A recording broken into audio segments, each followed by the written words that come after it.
800,000 construction and tourism jobs are at risk. Let's have a look.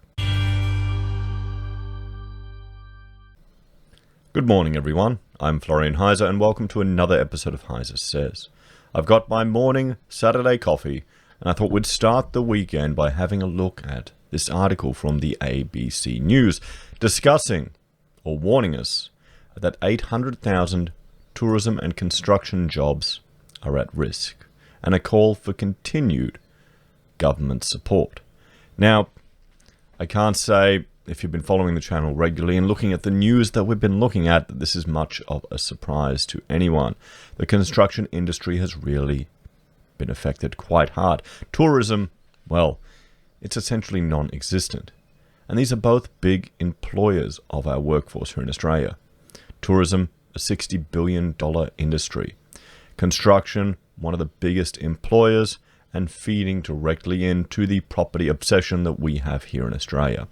I've been talking to a few people out there, just as I do, because if you're new to the channel, I'm actually an architect. So, I'm very interested in construction purely for my own biases. Adding to that, it has a big impact on the economy. Now, I've been talking to other consultants, other tradies, mates, and some of them, it was getting a bit quiet and starting to pick up. But there seems to be a recurring theme in what's picking up, in the work that's growing. It's all government work. It's stimulus work. Right now, we've got, our little practice, we've got government work keeping us busy. A friend of mine, he had to let people go. He's had to bring some of them back. Government work. Another engineer I was talking at, government work. If you're in the game, if you're in construction, guys, how are you finding it? Let us know in the comments. Are you getting a lot of government work? I was talking to other viewers were leaving comments saying, we're going okay, but a lot of it's government work. So that's the thing. We can start seeing government pushing ahead with as many projects as they can. A lot of people will see roadworks. You'll see a lot of school extensions happening. You'll see government refurbishments.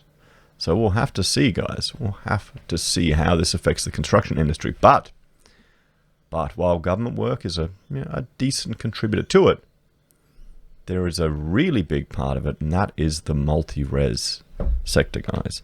And building approvals haven't been going too well. And there's two things to do with that. I mean, they've kind of picked up. But they took a big hit late at the end of last year. But there's two things. Consumer sentiment is just down, and business confidence and business conditions are just down. Also, another one to look at. Well, unemployment, guys, it's up. This is the ABS data. If we look at Roy Morgan, unemployment and underemployment is sitting at 25%. But an interesting thing. So while the bigger multi-res is down, I'm hearing more and more, and I'm trying to find some evidence to back up this anecdotal news that I'm hearing, is that people are doing more home renovations. A lot of people are going out, going to Bunnings. Bunnings is doing roaring trade, and are refurbishing their houses, doing work on their houses. So it could be that, people will DIY as much as they can and they get tradies in to do more complicated tasks, or they'll try a DIY and then they'll need to get tradies in to fix it up. But still, that could be opportunities there, guys. So let's have a look at this. With no snapback in sight, leaders in construction and tourism are warning of swathes of further job losses. No snapback in sight. Peak bodies for the industries, two of Australia's largest employers, are warning of a potential 800,000 job losses without further support from governments and an extension of the JobKeeper wage subsidy beyond its planned September expiry. Now, we're hearing more and more of this about discussions of extending the JobKeeper wage subsidy. I would be surprised if they don't extend it to some industries. I think tourism, I'd bet a carton that tourism will be extended for JobKeeper. I think that it will extend it for JobKeeper. Looking at the latest figures, it tells us lost income is something like $9.6 billion a month. Margie Osmond, Chief Executive of Tourism and Transport Forum Australia, told the ABC, of the 660,000 direct jobs in the industry, we may lose well over 400,000 of them. And how many of these jobs in the tourism industry aren't, well, they're not full-time jobs, aren't they? It's a bit more casual, more, you put someone on for a period, for a certain period of the market. So it's going to be tough, guys, in some of these towns. The news in construction is no better, with Master Builders Australian Chief Executive Danita warning of a grim future. Like tourism, the industry faces a long lag between people signing a contract to build and a flow of money and jobs. And we're seeing that in predictions. We were looking the other day in Canberra, and they were talking there of a 40% cut in house construction. 40% cut. And then you'll have the real estate spruikers going, well, this is good because property will go up. There'll be less supply. But they seem to ignore the fact that demand is going to drop too, with migration going down and international student numbers going down. I wonder when people will start snapping up former Airbnb properties that are in trouble. We're having forward contracts falling off a cliff, she said. The organization's 32,000 members in residential and commercial building are reporting a drop of around 40% in contracts now, according to surveys, and forecasting a 30% decline in the next financial year. That's huge, guys. That is really big. That would equate to around 400,000 jobs lost in the industry if we don't otherwise fill that void, she added. Soaring businesses are grounded. Fear of the future is not theoretical to Richard Burnham Hardman, the general manager of Sky Rail Rainforest Cableway, a 7.5 kilometre cable car just outside Cairns in far north Queensland. In Cairns at the moment, there's effectively 0 planes in the sky, which means no international visitors, no interstate visitors, and really no interstate visitors or intrastate visitors from Queensland. I mean, honestly, I could call it interstate. Cairns is so far north. It's easier for me to get to other states than it is to get to Cairns as a Queenslander. I mean, that's the funny thing. We went really far north. I think someone had a wedding, Cooktown, and people asked if we drove there. Was it Cooktown? No, it was Cairns. Cairns. I'm just looking up my geography, guys. Yeah, no. It was Cooktown.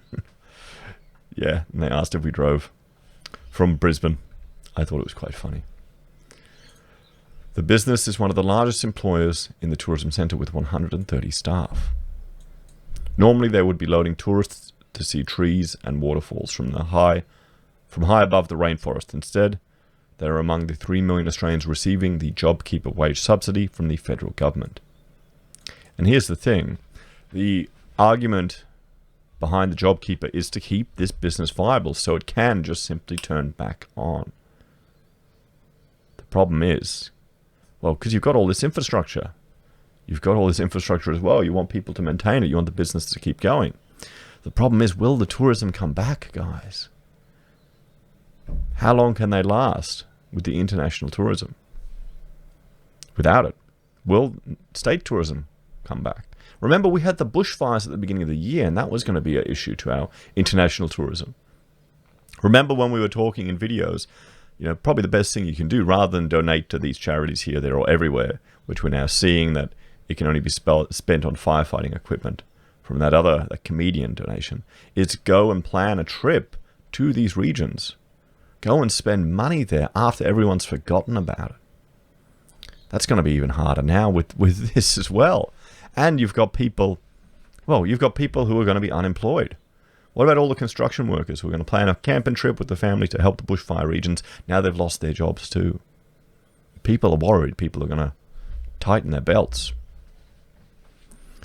Industry slammed by the economic impact of the restrictions brought in to a stop to spread the pandemic are calling for money to be spent.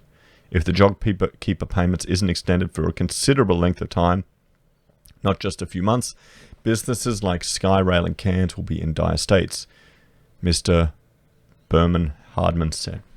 It is not just a matter of opinion, it is a matter of fact. The tourism industry right around Australia will struggle to survive in any way, shape or form unless we get extended and extensive support from state and federal government.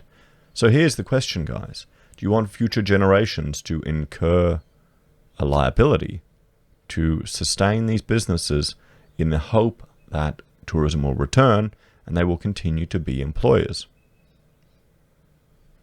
Would you rather this, or would you rather more people on welfare? There's the question. I suspect this approach is going to have a better long-term impact. Or, then again, people can pull back. The businesses can be put in mothballs. Some of them will have to shut down. Some of them will have to sell. Some will go bankrupt. And then new operators can come in and take it on. It's not going to be easy, guys. This is a real terrible situation that we found ourselves in. And honestly, I think there needs to be questions asked of if it was worth it. If it really was worth it. How much money are we investing to prop all of this up? What if it was invested to improve our health and emergency services infrastructure? It'll be interesting to see how people look back at all of this. So the September countdown. A looming issue for the economy is that multiple support programs will end around the same time, the end of September. The rebranded Job Seeker unemployment payment, previously New Start, has been boosted, effectively doubled, by a supplement of $550 a fortnight. The supplement is also being paid to a range of other welfare recipients, including people on AusStudy, the parenting payment, and youth allowance. The pandemic supplement and the JobKeeper subsidy are set to expire after a 6-month period from the beginning of the pandemic. At the same time, an eviction ban protecting renters and a scheme to pause mortgages for landlords will also end.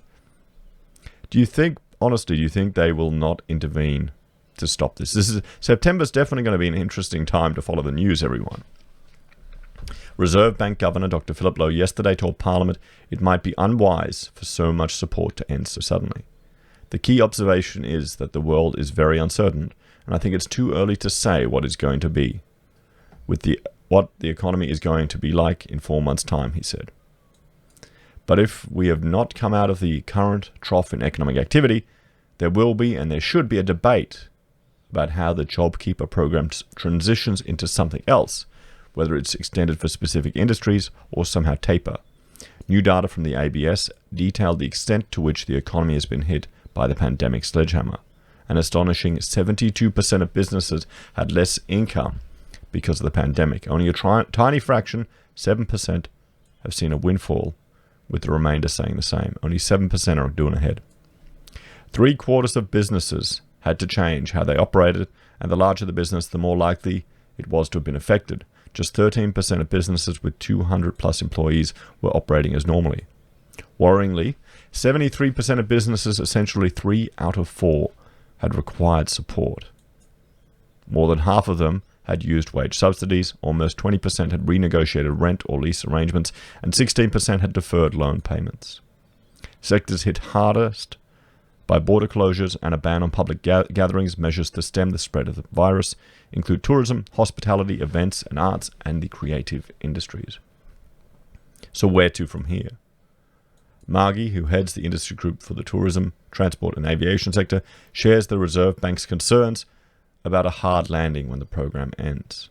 There's absolutely no chance at all that the industry will be able to snap back and be as normal when JobKeeper ceases in September, she said. We've been so savagely impacted by bushfires, now the pandemic, and the ongoing uncertainty of what will happen with borders, whether they be state or international. The industry is on its knees, and it will need that extra assistance. The Australian tourism sector has pivoted to lure Chinese travellers with 15% growth year on year in the past decade. By last November, 1.5 million visitors from China had travelled in a single year. Notably, China makes up $12.3 billion in annual tourism spending in Australia, 1/3, bumped up by the 275,000 Chinese students studying in Australia. While there might be a small boom in domestic travel as state border restrictions ease and people seek to leave their living rooms, the industry argues any boost will not make up for the loss. The average visitor from China spends $8,500 during their stay, compared to around $1,500 for a local. Compounding the problem for the industry, people do not book holidays and arrive the next day. If borders were open next week, it would take several months for us to build up to a point where we were even breaking even as a business, he said. Mr. Barman Hardman said. If Australians want a viable tourism industry of any description, the industry that was the first into the pandemic tunnel will be the last out of the tunnel, realistically needs support. So building a longer bridge to recovery. The Prime Minister and Treasurer have hinted in recent days that tourism and construction sectors may receive extra assistance, something Danita Warren is desperately seeking. We know from our modelling that every job in building and construction creates 3 to 4 jobs in the rest of the economy, and we certainly don't want to see more people unemployed over the next 12 months, she said. Previous downturns have seen a swift fall in building. The figures are real, they're not exaggerated, and only a slow recovery on the other side. The organisation has put forward a $13 billion stimulus wish list that would retrofit older homes to make them more accessible, open up the first home buyers grant to entice people to take the plunge, and see a $10 billion fund created to build 30,000 social and affordable homes. With the second largest industry by GDP, we employ 1.2 million people. We employ more full-time workers than any other industry, and we have more small businesses than any other industry, she said. As soon as you have an economic downturn where investors aren't investing, and if we're having a significant decline in migration, that is a double whammy to the sector.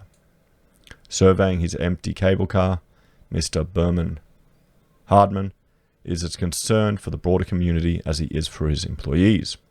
To describe the mood in Cairns, we're optimistic about what our future may look like if we're able to continue to get government love and support and attention. But we're also, as a business community and a social community, very, very scared about the future. So, there you go, everyone. What's your take on this? What's your take? Do you think there will be more? Do you think they will just stop hard in September? I don't think that'll happen. I don't think there's any. I will be shocked. I would be shocked if these hard stops actually hit.